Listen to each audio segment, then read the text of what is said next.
जय माता दी। नमस्कार दोस्तों, स्वागत है आप सभी का हमारे YouTube चैनल लक्ष्मी शर्मा की कहानियाँ पर। ओम वैष्णवे नमः। प्रिय भक्तगणों, आज आप सभी श्रवण करेंगे कार्तिक माह में सुनी जाने वाली 9 पुण्य फल देने वाली कथाएं। हे कार्तिक के ठाकुर, आपकी कथा सुनने वाले, कहने वाले, हुक्कार भरने वाले सभी की मनोकामना को पूर्ण करना। प्रेम से बोलिए कार्तिक के सभी देवी देवता की जय। प्रिय भक्तगणों, कथा की शुरुआत करते हैं गणेश जी से। एक बुढ़िया माई थी, मिट्टी के गणेश जी की पूजा करती थी। रोज बनाए रोज गल जाए। एक सेठ का मकान बन रहा था। वो बोली, पत्थर का गणेश बना दो। मिस्त्री बोले, जितने हम तेरा पत्थर का गणेश करेंगे उतने में अपनी दीवार ना चिनेंगे। बुढ़िया बोली, राम करे तुम्हारी दीवार टेढ़ी हो जाए। अब उनकी दीवार टेढ़ी हो गई। वो चीने और ढा देवे, चीने और ढा देवे। इस तरह करते करते शाम हो गई। शाम को सेठ आया। उसने कहा, आज कुछ भी काम नहीं किया। वो कहने लगे, एक बुढ़िया आई थी। वो कह रही थी, मेरा पत्थर का गणेश गर दो। हमने नहीं गरा तो उसने कहा तुम्हारी दीवार टेढ़ी हो जाए। तब से दीवार सीधी नहीं बन रही है। बनाते हैं और ढा देते हैं। सेठ ने बुढ़िया को बुलवाई। सेठ ने कहा, हम तेरा सोने का गणेश गढ़ देंगे, हमारी दीवार सीधी कर दो। सेठ ने बुढ़िया को सोने का गणेश गढ़ दिया। सेठ की दीवार सीधी हो गई। जैसे सेठ की दीवार सीधी की, वैसे सबकी करना। कहानी कहने वाले, सुनने वाले, हुक्कार भरने वाले सभी पर अपनी कृपा सदा बनाए रखना। प्रेम से बोलिए गजानंद भगवान की जय। किसी भी गांव में एक साहूकार था और उसका एक बेटा व बहू भी थे। बहू कार्तिक माह में रोज सवेरे उठकर गंगा स्नान के लिए जाती थी। सुबह जल्दी जाते समय वह किसी भी पराये पुरुष का मुख नहीं देखती थी। एक राजा का बेटा भी सुबह सवेरे गंगा स्नान के लिए जाता था। वह हैरान होता था कि मैं इतनी जल्दी उठता हूँ स्नान के लिए, लेकिन कोई है जो मुझसे भी जल्दी उठकर नहा लेता है। कार्तिक माह के 5 दिन बचे थे कि एक दिन साहूकार की बहू तो स्नान करके वापस जा ही रही थी और उस समय राजा का बेटा स्नान के लिए आ रहा था। आवाज सुनकर वह जल्दी जल्दी जाने लगी, लेकिन जल्दबाजी में उसकी माला मोजरी छूट गई। राजा के बेटे ने उसकी माला मोजरी उठा ली और सोचने लगा कि जिस स्त्री का यह माला मोजरी इतनी सुंदर है, वह स्त्री कितनी सुंदर होगी।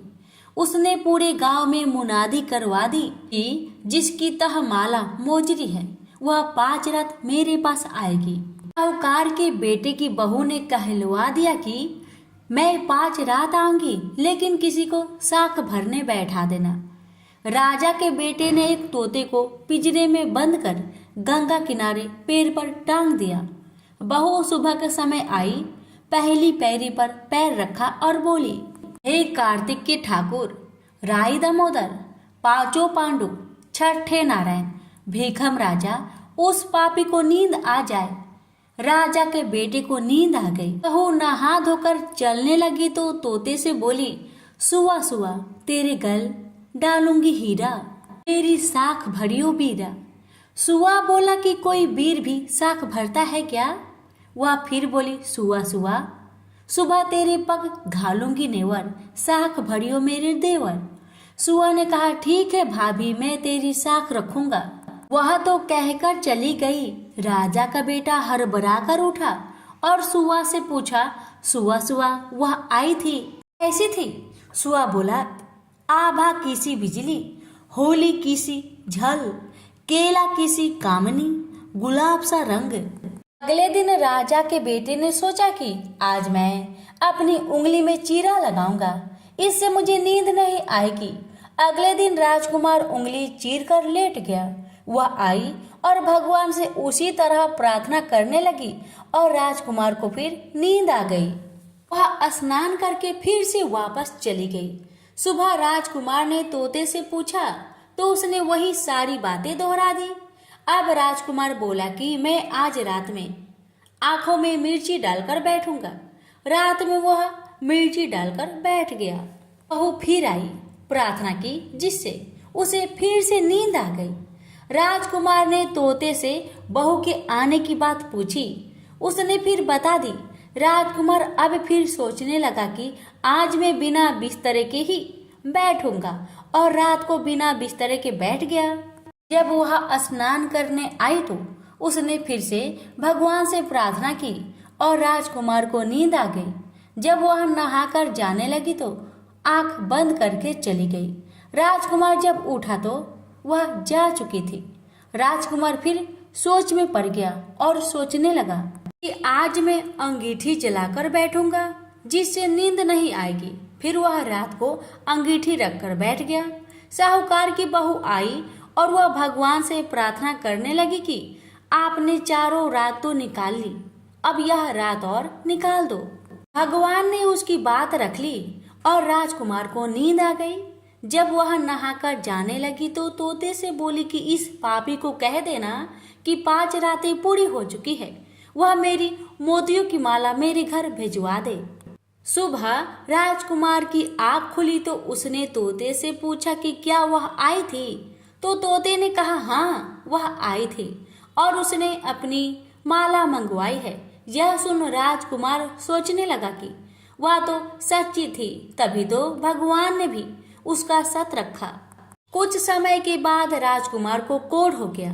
राजा ने ब्राह्मण को बुलवाकर पूछा कि मेरे बेटे का शरीर क्यों जल रहा है। ब्राह्मण ने विस्तार से सारी बात राजा को बताई कि इसने क्या किया था। ब्राह्मण ने कहा कि इसने पतिव्रता स्त्री पर बुरी नजर डाली थी, इसलिए यह इस रोग से पीड़ित हुआ है। राजा ने इसके ठीक होने का उपाय पूछा तो ब्राह्मण ने कहा कि यह उस साहूकार की बहू को धर्म की बहन बनाए और रोज उसके नहाए हुए जल से यह स्नान करे, तब यह ठीक हो सकता है। राजा साहूकार की बहू की माला लेकर साहूकार के घर गया और बोला कि यह माला आपकी पुत्र वधू की है, इसे ले और आपकी बहू के नहाए हुए जल से मेरे बेटे को नहला दे। साहूकार बोला कि वह तो किसी पराये पुरुष का मुख तक नहीं देखती, आप उसे इस नाली पर बैठा दीजिए। जब वह ऊपर नहाएगी तब नीचे इस नाली के पानी से आपका पुत्र नहा लेगा। राजकुमार ने ऐसा ही किया और कुछ समय बाद उसका शरीर चंदन सा हो गया।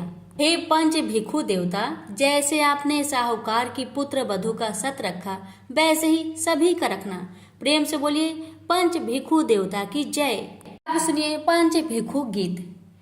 पुनो नहाई परवा नहाई, 5 रतन 5 तीरथ पंच भिखम नहाई।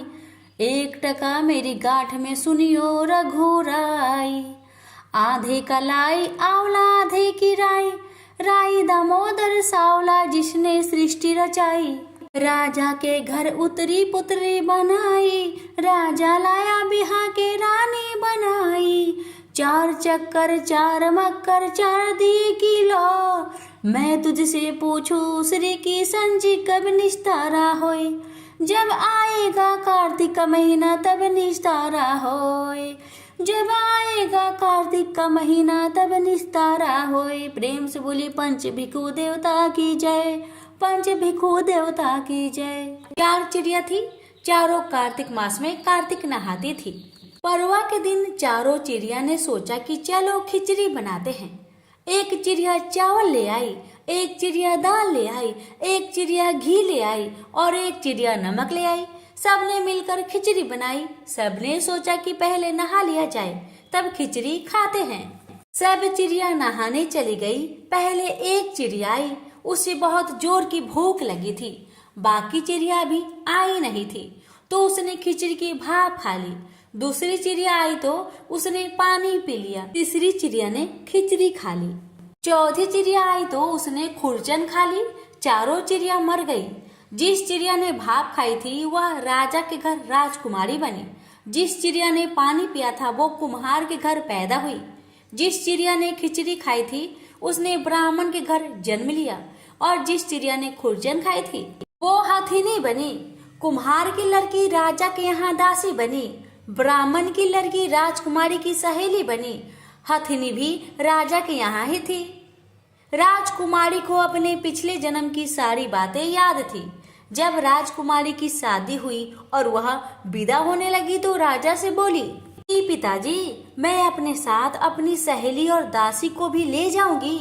राजा ने ठीक है, ले जाना।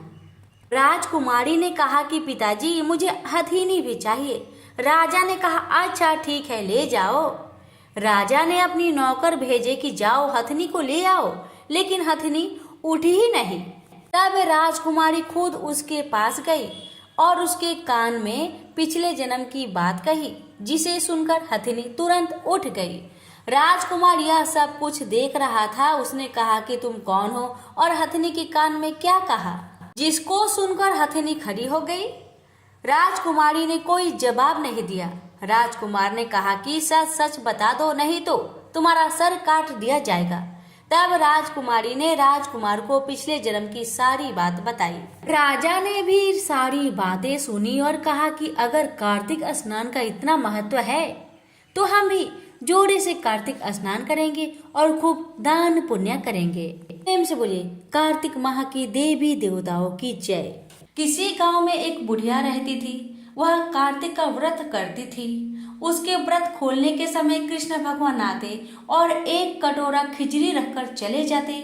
बुढ़िया के पड़ोस में एक औरत रहती थी। वह हर रोज यह देखकर ईर्ष्या करती कि इसका कोई नहीं है, फिर भी इसे खाने के लिए खिचड़ी मिल ही जाती है। एक दिन कार्तिक का महीना का स्नान करने बुढ़िया गंगा गई। पीछे से कृष्ण भगवान उसका खिचड़ी का कटोरा रखकर गए। पड़ोसन ने जब खिचड़ी का कटोरा रखा देखा और देखा कि बुढ़िया नहीं है, तब वह कटोरा उठाकर घर के पिछवाड़े में फेंक आई। कार्तिक स्नान के बाद बुढ़िया घर आई तो उसे खिचड़ी का कटोरा नहीं मिला और वह भूखी ही रह गई और बार बार एक ही बात कहती कि कहाँ गई मेरी खिचड़ी और कहाँ गया मेरा खिचड़ी का भरा कटोरा। दूसरी ओर पड़ोसन ने जहाँ खिचड़ी गिराई थी वहाँ एक पौधा उगा जिसमें 2 फूल खिले। एक बार राजा उस ओर निकला तो उसकी नजर उन दोनों फूलों पर पड़ी और वह उन्हें तोड़कर घर ले आया। घर आने पर उसने वह फूल रानी को दे दिए, जिन्हें सूंघने पर रानी गर्भवती हो गई। कुछ समय बाद रानी ने 2 पुत्रों को जन्म दिया। वह दोनों जब बड़े हो गए तब वह किसी से भी बोलते नहीं थे, लेकिन जब वह दोनों शिकार पर जाते तब रास्ते में उन्हें वही बुढ़िया मिलती जो अभी भी यही कहती है कि कहाँ गई मेरी खिचड़ी और कहाँ गया मेरा कटोरा। बुढ़िया माई की बात सुनकर वह दोनों कहते हैं कि हम है तेरी खिचड़ी और हम है तेरा वेला। हर बार जब भी वह शिकार पर जाते तो बुढ़िया यही बात कहती और वह दोनों वही उत्तर देते। एक बार राजा के कानों में यह बात पड़ गई। उसे आश्चर्य हुआ कि दोनों लड़के किसी से नहीं बोलते, तब यह बुढ़िया से कैसे बात करते हैं। राजा ने बुढ़िया को राजमहल में बुलवाया और कहा कि हम में से किसी से ये तो बोलते ही नहीं, तुमसे ये कैसे बोलते हैं। बुढ़िया ने कहा कि महाराज, मुझे नहीं पता कि ये कैसे मुझसे बोल लेते हैं। मैं तो कार्तिक का व्रत करती थी और कृष्ण भगवान मुझे खिचड़ी का वेला भरकर दे जाते थे। एक दिन मैं स्नान कर वापस आई तो मुझे वह खिचड़ी नहीं मिली। जब मैं कहने लगी कि कहाँ गई मेरी खिचड़ी और कहाँ गया मेरा वेला, तब इन दोनों लड़कों ने कहा कि तुम्हारी पड़ोसन ने तुम्हारी खिचड़ी फेंक दी थी तो उसके 2 फूल बन गए थे। वह फूल राजा तोड़कर ले गया और रानी ने सूंघा तो हम 2 लड़के का जन्म हुआ। हमें भगवान ने ही तुम्हारे लिए भेजा है। सारी बात सुनकर राजा ने बुढ़िया को महल में ही रहने को कहा। हे कार्तिक महाराज, जैसे आपने बुढ़िया की बात सुनी वैसे ही आपका व्रत करने वालों के भी सुनना। प्रेम से बोलिए कार्तिक के ठाकुर की जय, श्री कृष्ण भगवान की जय। तुलसी से जुड़ी एक कथा बहुत प्रचलित है। श्रीमद् देवी भागवत पुराण में इनके अवतरण की दिव्य लीला कथा भी बनाई गई है। एक बार शिव ने अपने तेज को समुद्र में फेंक दिया था। उससे एक महातेजस्वी बालक ने जन्म लिया। यह बालक आगे चलकर जालंधर के नाम से पराक्रमी दैत्य राजा बना। इसकी राजधानी का नाम जालंधर नगरी था। दैत्यराज कालनेमी की कन्या वृंदा का विवाह जालंधर से हुआ। जालंधर महाराक्षस था। अपनी सत्ता के मद में चूर उसने माता लक्ष्मी की पाने की कामना से युद्ध किया, परंतु समुद्र से ही उत्पन्न होने के कारण माता लक्ष्मी ने उसे अपने भाई के रूप में स्वीकार किया। वहां से पराजित होकर वह देवी पार्वती को पाने की लालसा से कैलाश पर्वत पर गया। भगवान देवाधिदेव शिव का ही रूप धरकर माता पार्वती के समीप गया, परंतु मां ने अपने योग बल से उसे तुरंत पहचान लिया तथा वहां से अंतर्ध्यान हो गई। देवी पार्वती ने क्रोध होकर सारा वृत्तांत भगवान विष्णु को सुनाया। जालंधर की पत्नी वृंदा अत्यंत पतिव्रता स्त्री थी। उसी के पतिव्रत धर्म की शक्ति से जालंधर न तो मारा जाता था और न ही पराजित होता था। इसलिए जालंधर का नाश करने के लिए वृंदा के पतिव्रत धर्म को भंग करना बहुत जरूरी था। इसी कारण भगवान विष्णु ऋषि का भेष धारण करके वन में जा पहुंचे, जहां वृंदा अकेली भ्रमण कर रही थी। भगवान के साथ दो मायावी राक्षस भी थे, जिन्हें देखकर वृंदा भयभीत हो गई। ऋषि ने वृंदा के सामने पल में दोनों को भस्म कर दिया। उनकी शक्ति देखकर वृंदा ने कैलाश पर्वत पर महादेव के साथ युद्ध कर रहे अपने पति जालंधर के बारे में पूछा। ऋषि ने अपने माया जाल से दो बानर प्रकट किए। एक बानर के हाथ में जालंधर का सिर था तथा दूसरे के हाथ में धर। अपने पति की यह दशा देखकर वृंदा मूर्छित होकर गिर पड़ी। होश में आने पर उन्होंने ऋषि रूपी भगवान से विनती की कि वह उसके पति को जीवित करे। भगवान ने अपनी माया से पुनः जालंधर का सिर धड़ से जोड़ दिया, परंतु स्वयं भी वह उसी शरीर में प्रवेश कर गए। वृंदा को इस छल का जरा भी आभास न हुआ। जालंधर बने भगवान के साथ वृंदा पतिव्रता का व्यवहार करने लगी, जिससे उसका अस्तित्व भंग हो गया। ऐसा होते ही वृंदा का पति जालंधर युद्ध में हार गया। इसी सारे लीला का जब वृंदा को पता चला तो उसने क्रोध होकर भगवान विष्णु को शीला होने का श्राप दे दिया तथा स्वयं सती हो गई। जहाँ वृंदा भस्म हुई वहां तुलसी का पौधा उगा। भगवान विष्णु ने वृंदा से कहा, हे वृंदा, तुम अपने अस्तित्व के कारण मुझे लक्ष्मी से भी अधिक प्रिय हो गई हो। अब तुम तुलसी के रूप में सदा मेरे साथ रहोगी। जो मनुष्य भी मेरे शालिग्राम रूप के साथ तुलसी का विवाह करेगा उसे इस लोक और परलोक में विपुल यश प्राप्त होगा। जिस घर में तुलसी होती है वहां यम के दूत भी असमय नहीं जा सकते। गंगा व नर्मदा के जल में स्नान तथा तुलसी का पूजन बराबर माना जाता है। चाहे मनुष्य कितना भी पापी क्यों न हो, मृत्यु के समय जिसके प्राण मंजरी रहित तुलसी और गंगा जल मुख में रखकर निकल जाते हैं, वह पापों से मुक्त होकर बैकुंठ धाम को प्राप्त होता है। जो मनुष्य तुलसी व आंवलों की छाया में अपने पितरों का श्राद्ध करता है, उसके पितर मोक्ष को प्राप्त हो जाते हैं। उसी दैत्य जालंधर की यह भूमि जालंधर नाम से विख्यात है। सती वृंदा का मंदिर मोहल्ला कोट किशनचंद में स्थित है। कहते हैं इस स्थान पर एक प्राचीन गुफा थी जो सीधी हरिद्वार तक जाती थी। सच्चे मन से 40 दिन तक सती वृंदा देवी के मंदिर में पूजा करने से सभी मनोरथ पूर्ण होते हैं। तो प्रेम से बोलिए तुलसी मैया की जय। एक बार गणेश जी महाराज एक सेठ जी के खेत में से जा रहे थे तो उन्होंने 12 दाने अनाज के तोड़ लिए। फिर गणेश जी के मन में पछतावा हुआ कि मैंने तो सेठ जी की यहाँ चोरी कर ली।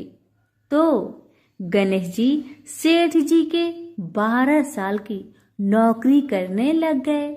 एक दिन सेठानी राख से हाथ धोने लगी तो गणेश जी ने सेठानी का हाथ पकड़कर मिट्टी से हाथ धुला दिया। सेठानी सेठ से बोली कि ऐसा क्या नौकर रखा है, नौकर होकर उसने मेरा हाथ पकड़ लिया। सेठ जी ने गणेश को बुलाकर पूछा कि तुमने सेठानी का हाथ क्यों पकड़ा? तो गणेश जी ने बोला कि मैंने तो एक सीख की बात बताई है। राख से हाथ धोने से घर की लक्ष्मी नाराज होकर घर से चली जाती है और मिट्टी से हाथ धोने से आती है। सेठ जी ने सोचा कि गणेश है तो सच्चा। थोड़े दिनों बाद कुंभ का मेला आया। सेठ जी ने कहा, गणेश, सेठानी को कुंभ के मेले में स्नान करा के ले आओ। सेठानी किनारे पर बैठकर नहा रही थी तो गणेश जी उनका हाथ पकड़कर आगे डुबकी लगवा लाए। घर आकर सेठानी ने सेठ से कहा कि गणेश ने तो मेरी इज्जत ही नहीं रखी और इतने सारे आदमियों के बीच में मुझे घसीटकर आगे पानी में ले गए। तब सेठ जी ने गणेश जी को पूछा कि ऐसा क्यों किया? तो गणेश जी ने कहा कि सेठानी किनारे बैठकर गंदे पानी से नहा रही थी तो मैं आगे अच्छे पानी में डुबकी लगवाकर ले आया।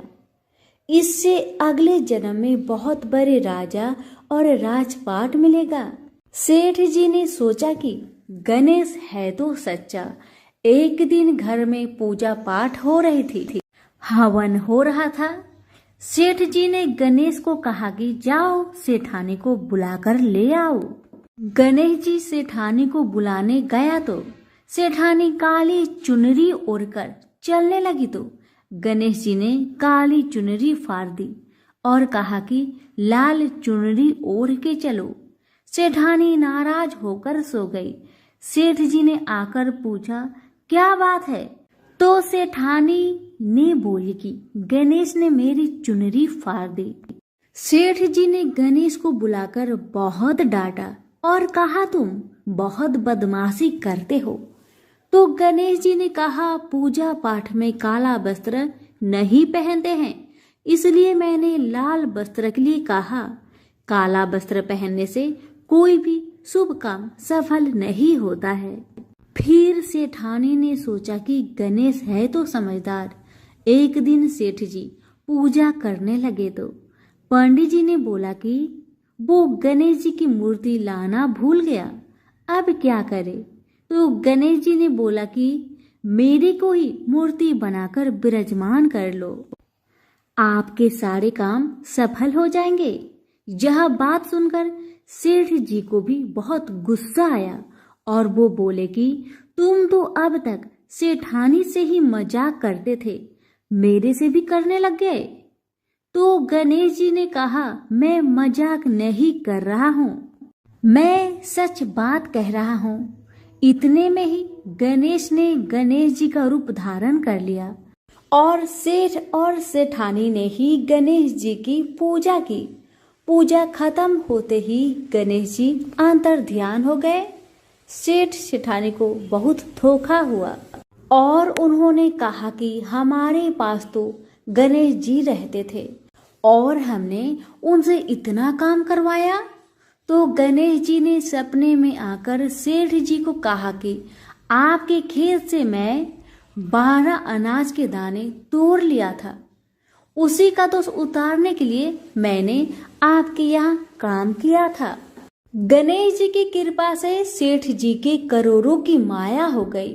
हे गणेश जी महाराज, जैसे सेठ जी को दिया वैसा सबको देना, कहते को, सुनते को और सारे परिवार को दे। प्रेम से बोलिए जय श्री गणेश। इसी गांव में एक पोपा बाई रहती थी। वह बहुत ज्यादा नियम व्रत करती थी।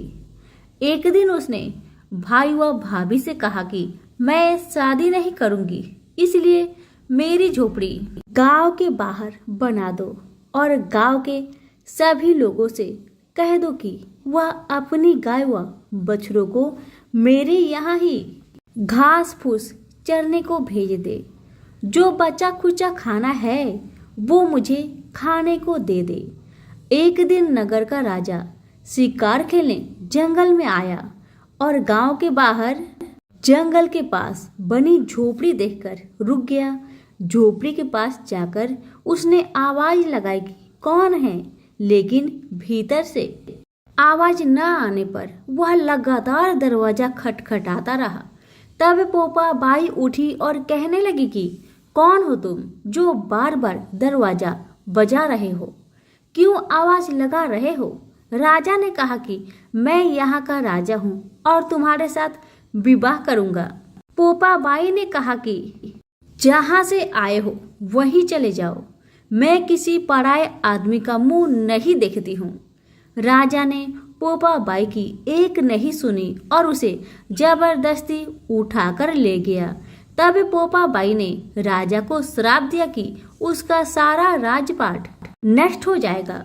महल में आने पर राजा की रानियों ने सारी बात सुनकर राजा से अनुरोध किया कि इसे वहीं वापस छोड़ आओ। राजा जब पोपा बाई को वापस झोपड़ी में छोड़ने जाने लगा तो रास्ते में पाप की नदी आई जिसमें वह डूब गया। पोपा बाई धर्मराज जी के यहाँ पहुंची और धर्मराज जी ने उन्हें स्वर्ग का राज दे दिया। एक बार एक सेठ व सेठानी मृत्यु लोक से स्वर्ग लोक आए तो उसके द्वार बंद देखकर वह धर्मराज जी से द्वार खोलने का आग्रह करते हैं। धर्मराज जी कहते हैं इस द्वार पर पोपा बाई का राज है। इस पर सेठ सेठानी कहते हैं कि हम पोपा बाई को नहीं जानते।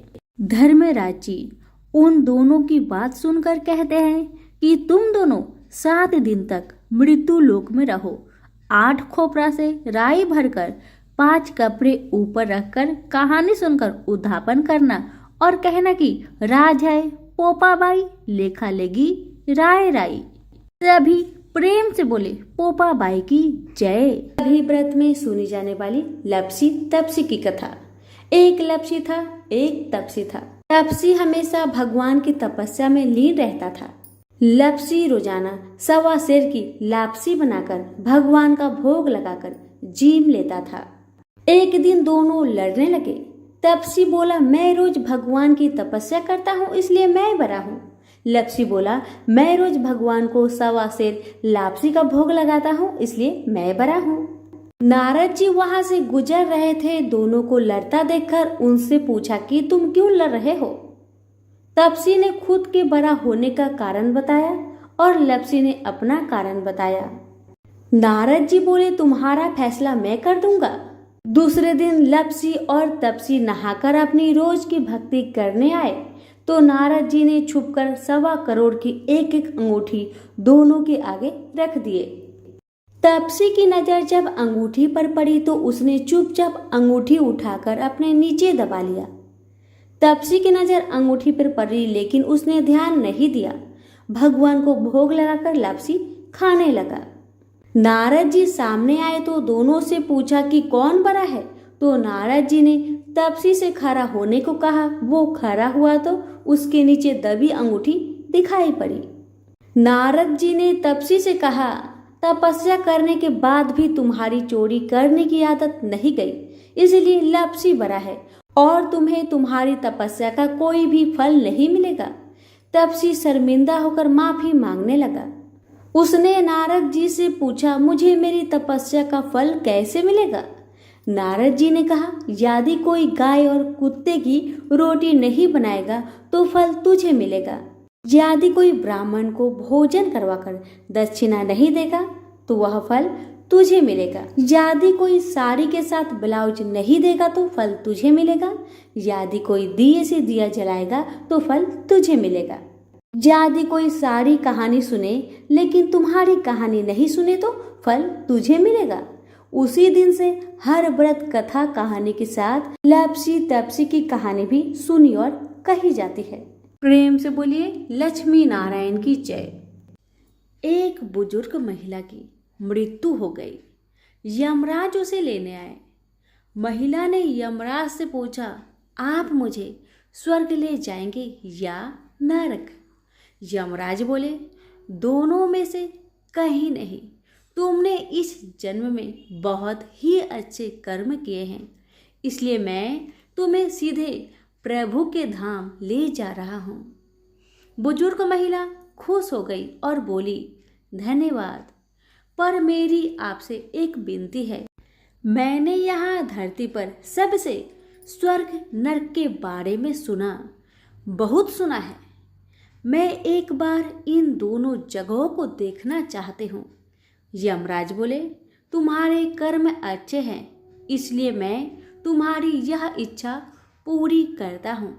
चलो हम स्वर्ग और नरक के रास्ते से होते हुए प्रभु के धाम चलेंगे।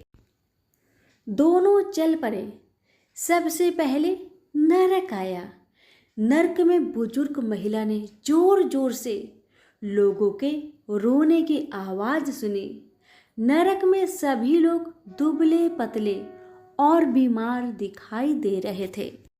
महिला ने एक आदमी से पूछा, यहाँ आप सब लोगों की ऐसी हालत क्यों है? आदमी बोला, तो और कैसी हालत होगी? मरने के बाद जब से यहाँ आए हैं हमने एक दिन भी खाना नहीं खाया। भूख से हमारी आत्माएं तड़प रही है। बुजुर्ग महिला की नज़र एक विशाल पतीले पर पड़ी, जो कि लोगों के कद से करीब 300 फुट ऊंचा होगा। उस पतीले के ऊपर एक विशाल चम्मच लटका हुआ था।